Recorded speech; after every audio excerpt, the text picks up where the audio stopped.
முருகனை கூப்பிட்டு முறையிட்ட பேருக்கு முற்றிய வினை தீருமே.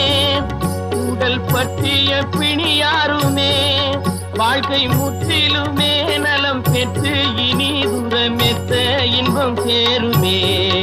அப்பன் முருகனை கூப்பிட்டு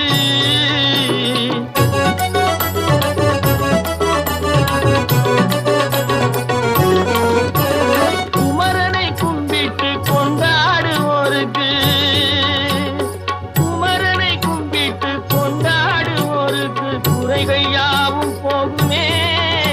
அவர் குடும்பம் தழை போகுமே. குமரனை கும்பிட்டு கொண்டாடுவோருக்கு குறைகள் யாவும் போகுமே. அவர் குடும்பம் தழை போகுமே. சமர வேலாயுதம் பக்க துணை கொண்டால் சகல பயம் நீங்குமே.